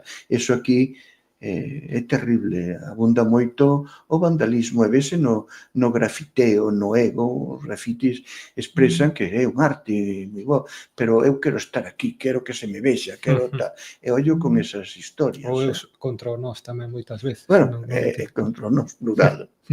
E tamén é algo que atopei moito, especialmente falando con xente que se dedica á cultura, non só na contorna inmediata, Euskadi ou Cataluña, senón tamén na propia Escocia ou na Irlanda, que cando ti explicas un pouco a nosa propia historia, é dicir, non esa historia que moitas veces se puxo por riba de outros lados, eles empezan a entender moi ben todo ese proceso histórico que tivemos, todos eses ancestros que loitaron por a nosa cultura.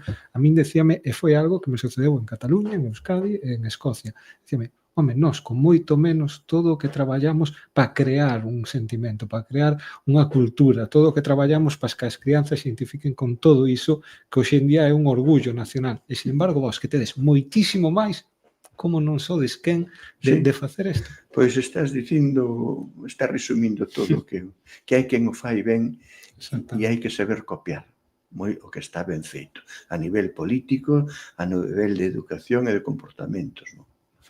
Moi ben, pois moitas grazas, Antón, polos teus comentarios. Non sei se tes algo máis que dicir. nada máis que unha cousa, ainda que sexa así con retardo. Os políticos son xente como a nós. E nós vamos abrindo camiño. E Felipe, as pinturas da capela de San Pedro de Flores, a capela sigue sin tellado, as pinturas síguense cubrir depois de máis de aí 40 anos, do 84, que foi cando nos coñecimos. Meu pai, naquel tempo, no ano 84, preguntoulle un veciño, dixo, e o neno, as faría o neno, con un rotulador. E díxolle Luís, non, don Antonio, non. O neno non fixo as pinturas, son auténticas. É certo que algún político sí que está fallando, pero tamén é certo que hai moitas cousas, eu sei que teimar custa traballo e que desespera, pero temos que recoñecer que hai moitas cousas que se teñen avanzado, moitísimas, e temos que recoñecer que sí, que existe un entranzado administrativo que si dá resultado. Que hai que facer máis? Por suposto que sí, pero eu creo que tampouco nos podemos deixar levar por certo pesimismo.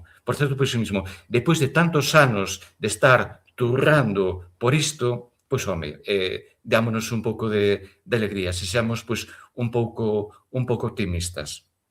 Moitas gracias. Perdón, e última cousa, e con isto remato, é que ademais é a xente.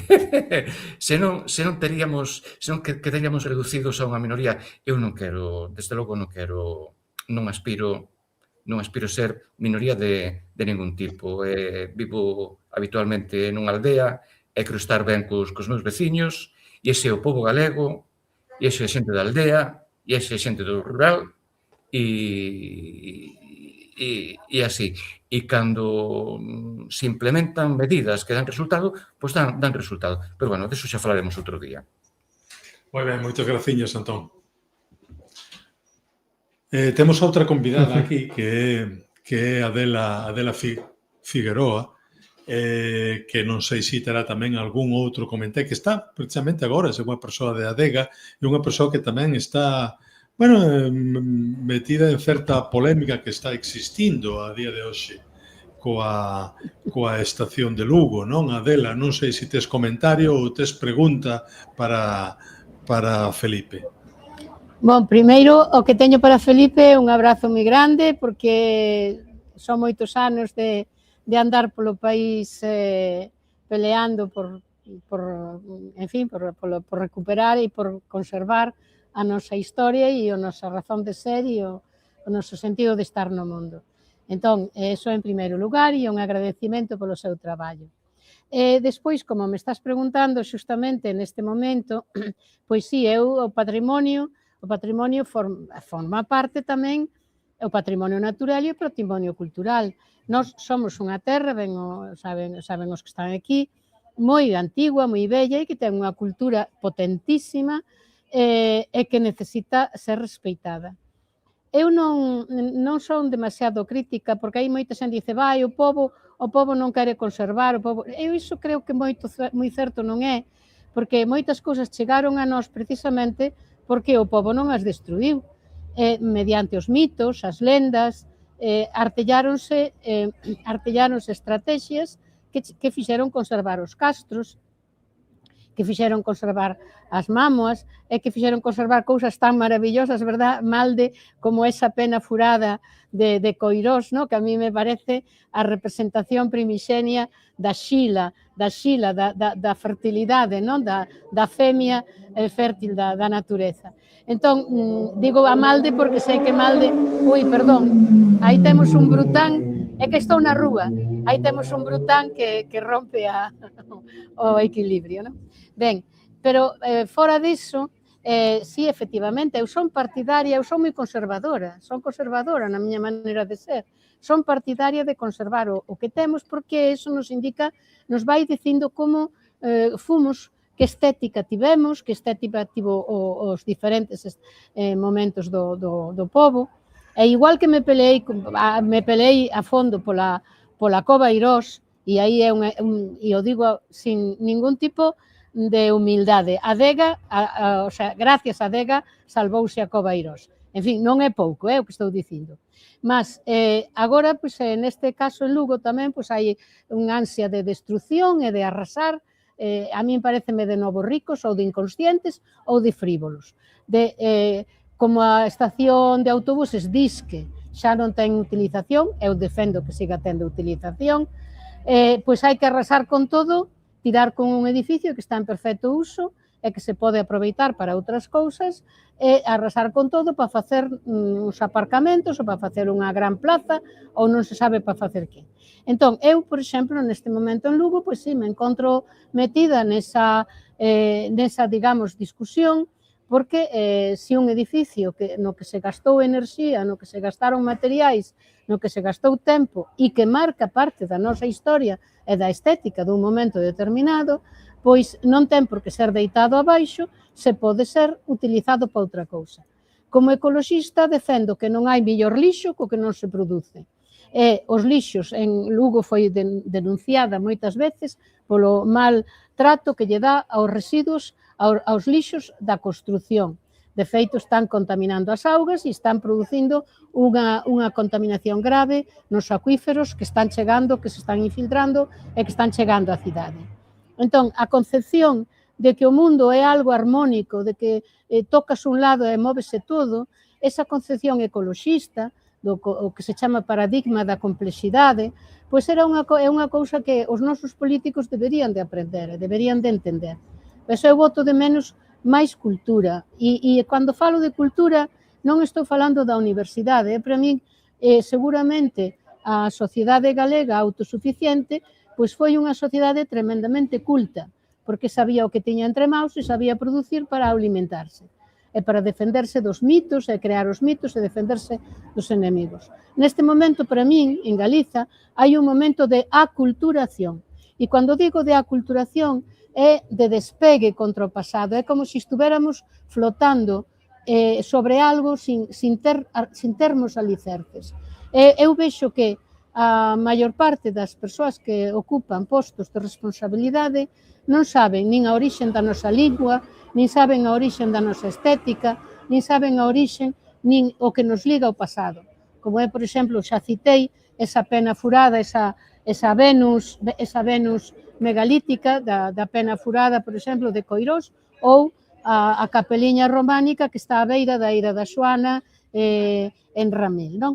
Entón, iso é o que voto de menos, ese relacionamento coa nosa historia e co noso pasado, porque eso entonces nos coloca espidos diante dos retos que nos podan producir as innovacións. Acabo de sair dunha conferencia que fun escoitar sobre decrecemento. Para min, pareceme que o decrecemento é a única vía válida na situación na que estamos agora. E para min, decrecemento consiste tamén en aproveitar todos os valores que temos, aforrar enerxía e facer o mellor uso posible dos nosos recursos. E entre esos recursos está, por exemplo, un pobre edificio que está sendo atacado por todas partes, como é unha estación de autobuses que queren derrubar, pois non sei exactamente polo capricho de unhas persoas que soñaron algo extraño. Entón, eu niso, agora, pois me preguntas e contesto. Porque teño moitos anos de tamén, digamos, sabe máis o diablo por vello que por diablo. Ben, eu teño moitos anos e fun aprendendo ao longo da miña vida. E aprendín de Felipe, aprendín de moita xente, de Malde, aprendín de moita xente. E esas cousas que eu aprendín me fan conservar as pegadas dos seres humanos, as pegadas que temos cando esas son válidas. E como me preguntas, pois veña, aí te digo pois a miña opinión. Non se debe de deitar abaixo edificios que poden ser reutilizados e as reglas da sustentabilidade fundamentalmente son reusar, reciclar e reducir.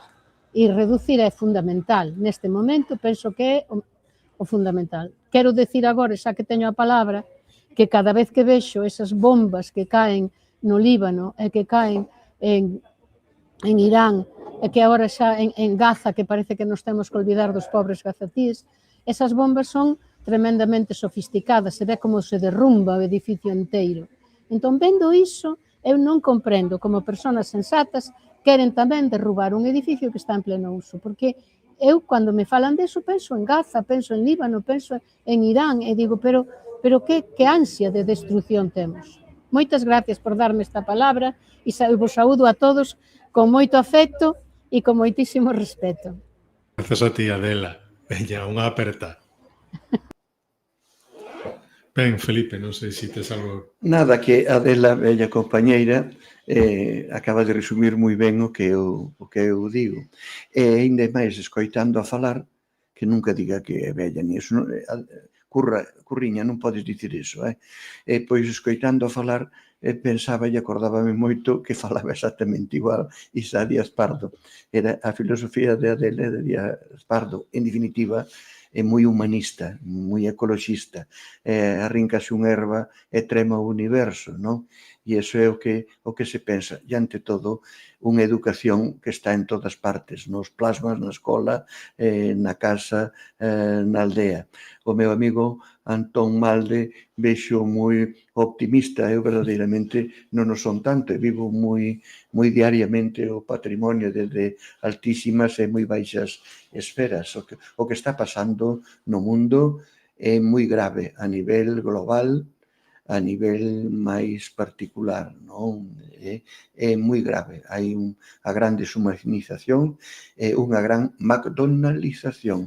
O ser humano e a cultura estáse comercializando. E cando se perden os valores de espírito, aquilo que dicía Vicente Risco, perdese todo, que é o que quixemos dicir aquí, non? E esos valores de espírito están nas pegadas que quedan, que é o patrimonio material, os continentes, os contidos, as ferramentas, o que se sabe cuidar. E para iso, indudablemente, están os profesionais, que tamén son os museólogos, os arqueólogos, e a cada un darlle o seu, non? Sen dúbida. Pois eu non sei se logramos tratar o tema, un tema profundo, un tema que daría para falar moito. Eu xo vou dicir que, para min, é unha boa sinal que traía 10 preguntas preparadas, que dei na segunda iso porque a conversa flúe e a conversa vai contestando todas esas cousiñas que eu tiña pensado tratar hoxe. Penso que comezamos, ou comezache ben, non vou otorgar o mérito ningún, con esa definición da cultura, porque é importante moitas veces saber o que estamos a defender e ter tamén unha estrategia para poder actuar sobre todos esos problemas que podemos ser optimistas, podemos ser pesimistas sobre o estado do noso patrimonio, pero onde logo eu penso que sempre o que temos que ter é un plan de futuro. Daquela eu tiña unha desas preguntas preparadas, falamos antes de que xa existe unha legislación preparada, mellor ou peor, para actuar sobre todas estas barbaridades que estamos a ver, como dicía, a nivel global e tamén a nivel moi particular, pero non sei ti que botas en falla, que sería o que hoxe consideras máis apremiante para ter esa estrategia de cuidar do noso, cuidar do que é a nosa historia e do que seguimos sendo, porque se non temos historia, se non temos esa capacidade de mirar ao pasado e considerar que existe algo diso en nós todavía a día de hoxe, eu penso que perdemos calquer tipo de perspectiva. Non sei que pensas que é máis urxente. Pois mira, o esencial que parte de educación, comprender o que significa o patrimonio, que é aquilo que nos identifica no mundo que se uniformiza cada vez máis, que son elementos de atracción, entonces turística, que tamén iso é un peligro que compre controlar. E vexo que estamos moi atrasados nos estudios do que é a arqueoloxía e a museoloxía, que, por certo, non se imparte na Universidade de Santiago. Isto está moi vinculado a todo iso, non? Saber facer o patrimonio rendible, non? A través dos centros de recepción que implican a interpretación, o merchandising, todo o mundo da gastronomía, que é cultura. Viva a Santa Madre Iglesia Católica, que creou de unha mesa co pan e co viño unha misa que sigue durando moito tempo. Aí está moita sabiduría, pero ao final iso acaba convertíndose nunha liturgia que non vale para nada, ao final, non? Detrás diso hai toda unha significación. E o patrimonio é moi importante saber tamén o que hai que conservar e o que hai que non, non? Están os fondos en reserva, que todo museo debe de ter, que son os seus almacéns. Hoxe os museos están cumplindo case aquilo que viña dos anos 50 desta xeración nós, recuperar un bello edificio, o Castelo de San Antón, para mantelo e crear unha colección e formarnos ali museólogos e arqueólogos, conservar un castillo, conservar un mosteiro como o Museo de Lugo, as Torres de Narla, etc. Non, ten que nacer xa, pero urxentemente, e de forma serodia, isto é, de forma tardía, o museo feito para museo. Como é o Museo de Pontevedra. O Museo de Pontevedra, claro que o Museo de Pontevedra ten espacios, ten a teoría, pero nestes momentos cómprelle, ten que haber personal, e abrir, sobre todo, cando pode ir a xente sábados, domingos e festivos, conveniar ca Santa Madre Iglesia de que ten que abrir as iglesias, é un tome daca. Eu vou a Bretaña con moita frecuencia, vexo as iglesias abertas, están abertas, pero aquí unha señora está enseñando aos nenos a tocar música e cancións tradicionais de órgano. Ese museo vivo. A igrexa aberta, a señora maior cos nenos, enseñándolle música e cousas tradicionais. Eso é vida, é un museo vivo, non é un museo dos espectadores, é un museo dos actores. Entón, estamos na nova museoloxía, e iso ainda hai moito que falar. Eso sí, non falta un Consello da Cultura Galega, ca súa sección de museos, de arte, e, bueno, dicía Castelao, e este dibuixo que é nas miñas maus, o original, plantaron un arboliño, o da cultura, sempre o arboliño, as raíces e a luz, e ampararon as estacas. O arqueólogo, o museólogo, o académico. Que pasou? Medraron as estacas e o arboliño secou. Unha cousa é servir a cultura e outra servirse da cultura. E hoxe estamos convertindo a cultura nun negocio endomingado de ceremonias de días. E o patrimonio está sufrindo moitísimo. Os museos, as igrexas, patrimonio de igrexa, últimamente, bueno, en fin, non somente sen aranga, sei non ben, porque eu levo desde o ano 60, por iso conocín o Otero Pedrallo, todos os domingos, mañana me vou a Malpica con 50 personas detrás, donde comer, que ver, como sortear o día. Non topo ningunha facilidade. Todo é totalmente negativo. E os que andamos en isto sabémolo ben. E sabémolo ben porque tamén vamos polo mundo e vemos cando se nos dan facilidades, non? Neste sentido, non sei se pensas que un pouco cada quen fai a batalla un pouco de costas ao do lado. Quero dicir, te estudas historia, existe tamén a universidade que estudas turismo, pero non están interrelacionadas. Quero dicir, a concepción do turismo na Galiza tiña que ser a nosa propia historia. Aparte, cando falamos de historia, o patrimonio cultural, artístico, histórico. Esa é unha clave. Non se rega dentro do texto. A cultura é servir. E isto forma parte para servir a un país. Servir funcionarios que funcionen, profesionais que profesen as súas cousas. Non en burócratas que collen o teléfono e tal. Logo, a realidade é moi dramática.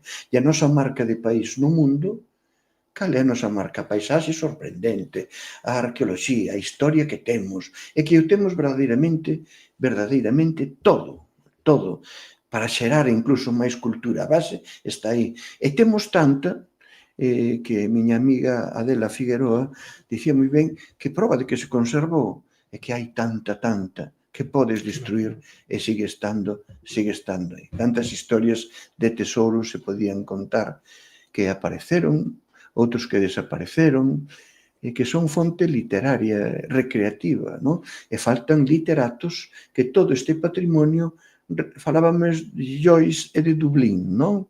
De o que fixo, por exemplo, un detalle importante que non pensamos. A película Mar Adentro foi un Óscar. A vida de Ramón Sampedro, verdad? Musealízase eso. Esa película debía estar musealizada sobre o terreo cos sketches da película. A vida de Ramón Sampedro, un home importante en canto significa a eutanasia. Sin embargo, din que hai que levar o casco de ouro que apareceu en Leiro, que está no Castelo de San Antón, a un museo en Rianxo. Museos pechados. Rianxo, por favor, creen un museo da persoa máis importante que tuvo Galicia, recuperen pezas, expóñanas co que é un museo, que é Castelao, por exemplo. Entonces, claro, hai que saber, hai que coñecer a árbore inmensa da cultura. E, claro, saber cales son as prioridades no noso tempo. Sen dúbida. Non sei, Miguel, se temos algún comentario. Pois sí, temos uns pouquiños comentarios. Ímolos ler agora, un segundiño. Vamos a ver. Primeiro teño que pasar esta pantalla por aquí, porque senón non vexo nada. Entón, pois, imos ver. Temos un comentario, por certo, por que Felipe queren acabar ca nosa identidade galega. España non quere ser plurinacional. Iso temos un comentario dunha persoa que nos di isto. Temos a Cristina Moreira que nos pregunta que foi cos fondos do Maside, que foi cos fondos do Maside. Outra pregunta de Cristina Moreira que nos di paréceche ben tanto parque temático? E temos finalmente outro comentario que como docente vexo a rapazada máis españolizada cada día. Que facer? Exemplo, paixón e como loitar. Bueno, son 4 temas diferentes. Pues, moi brevemente, vayamos por la primeira. A primeira calera? Pois a primeira, repito agora un momentiño, por favor, déixame controlar isto de novo. A primeira era... Porque hai tanto interés en españolizar a cultura galega. Temos outra incluso que é da mesma persoa. Esa é unha pregunta que me fago eu, e depende incluso dos propios galegos. Foi Galicia a que creou, en base á súa religión, un imperio, e fixo de Santiago un matamoros e un mataindios.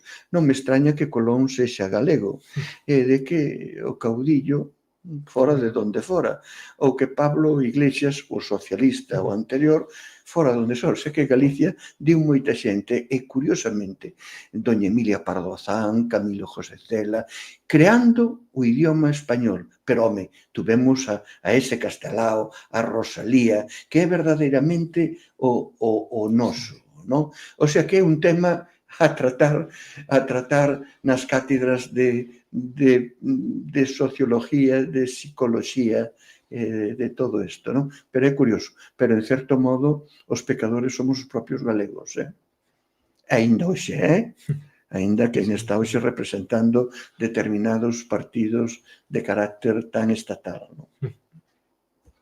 Ben, non sei se lembramos cales eran as outras preguntas. Vou tratar de lelas de novo. Me preguntaba Cristina Moreira polos fondos do Maside. Os fondos do Maside, como se sabe, Isá foi tan xeneroso que o diu todo. E a maioría accionarial faise cargo de todo. Ten todo, pero non entende o significado que había de crear conciencia, de crear país, de informar para formar, o sea, de educar. Que había no Castro, en Sargadelos, no IGI, Instituto Galego de Información, cos seus auditorios magníficos, o do IGI con unha plataforma xinatoria, era de un diseño, de unha calidad, de unha dignidade para Galicia, e que non se entendeu que a misión de Sargadelos era dignificar Galicia. Era a teoría do pai de Isá Díaz Pardo, Camilo Díaz Baliño, que era un escenógrafo, traballaba para Isá Fraga. Isá Fraga foi o padriño de Isá Díaz Pardo, que sabedes que foi o home nunha cuneta, foi encarcelado, logo foi levado a unha cuneta e ali vilmente asesinado. E iso quedou moi prendido en Isaac. Isaac non o dixo e diuno todo, pero sobre todo os silencios que tuvo axudando e mantendo a través das cerámicas a moitísima xente galega. Ben, tiñamos outra pregunta que era de Cristina Moreira tamén, e paréceche ben tanto parque temático? Eu son un humanista e iso arrinca serva e trema o universo. Os parques temáticos son temáticos e os parques non poden ser temáticos. Todo ten interacción con todo e deben de ser para educar no humanismo. E hai cousas que, indudablemente, se teñen feito moi ben. O mundo irlandés e o mundo escocés e o mundo galés recrea sobre as súas tradicións. Ainda hoxe, os grandes escultores que tuveron estas terras, non? De formar. Os parques tipo Disney son outra historia comerciales en certa medida, pero todo aquilo que axuda a imbricar a persoa como un universo, cada ser humano é un universo. Logo, dentro da sociedade, eso non ten nada que ver co parque temático. E en Galiza, creo que ainda está moito por facer esos parques temáticos, acuáticos e outras historias. Compostela e a peregrinación sí que hai que coordinar eso. Non é un parque temático, nin moito menos. Hai que ter cuidado. Ten que diversificarse Santiago, porque aquela persoa que vai ver a un sitio pon a súa voluntad por ir a ese sitio, por gastar os seus cartos aforrados. No mapa mundi elixe ese lugar para gastarse os cartos, para gastarse o tempo, para entregar todo. Hai que saber o que vale eso, pero tamén topamos no camiño que lle vai cobrar 3 veces máis por a botella de auga e por outras cousas. Ese está facendo un mal terrible. Logo que non temos eso diversificado nin ben argallado. Como está o Tecla, a Torre de Hércules, as dunas de Currubedo, as praias das catedrales, etc. Falla a organización, o centro de recepción de visitantes. Cando un chega a un sitio, ten que facer as súas necesidades, tomar queixo, deixar o xamón, os cartos, comprar un libro de cultura para comprender e comprar unhas lembranzas, entonces sí que a cultura vende da votos. O que falla é unha mala xestión.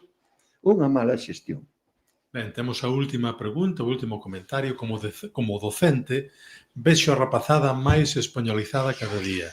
Que facer? Exemplo, baixón e como loitar? Bueno, pois que escoite Antón Malde, eu vexo que tamén. Pero non se pode perder nunca eso que nos di a Iglesia, é que a esperanza, non? E a constancia. O que dicían os vellos, neno, ten ansia, poñerlle ansia. Temos vos elementos cos que seducir, cos que atraer, que é esta historia da cultura que acabamos de contar aquí. E entonces está a maxia dos creadores, dos intelectuales, para crear mensaxes de seducción. Viva Juan Ramón Jiménez, que creou Platero e yo. Viva Castelao, que creou as súas cousas e os seus dibuixos. E viva Rosalía de Castro. Son os elementos que realmente seducen. Otero Pedrallo Risco, cuidado, esos hai nos que ler a modo e cun dedaliño de tostado e cunha música de Wagner por detrás. Non se pode comer nin beber as cousas así dun grolo, non, a modiña devagar para enxergar o pouso que leva toda esa literatura. E eu creo que o problema de educación é fundamental. Nas aulas, na casa, a través dos plasmas, non? De crear cousas como que estades creando. Gustoume moitas preguntas que me fixeches, quedei sorprendido. Xa se ve que estuveches nos países por aí que eu acabo de dicir tamén, non? Obrigado. Non sei se iso todo, Miguel. Pois nada, un placer, un auténtico placer poder charlar contigo, Felipe. E non quería despedir tampouco sen parabenizar aos componentes de Aquí Tamén Se Fala e tamén a César Caramés, dúas persoas que pasaron por aquí e que están avanzando no país, construindo e tamén dándonos esperanza nesta Galiza na que tantos queremos. E eu non quería despedir tampouco sen anunciar que o día 6 de xuño, Felipe, estaremos contigo en Trasalba no Mosteiro de Oseira e probablemente en algún outro lugar. Xa me gustaría que no Carballiño nos dese tempo a ver Antonio Palacios. Bueno, verémolo tamén. E entre Oseira e Trasalba veremos unha obra moi triste, moi triste. Un home que se dedicou toda a súa vida, un mestre, a recoller a historia popular do mundo labrego. Os carros, os xugos de vacas, os instrumentos de labranza, os sachos, todo eso de onde nace o noso idioma. Chamábase Olimpio Liste e o seu museo que ten ali está en Oseira. En Oseira. O sea que é un pequeno paseo por unha antoloxía da cultura galega. Moi ben, moi ben. Moitas grazas, Felipe. Obrigado e despedímonos. Ata a próxima. Ata a próxima.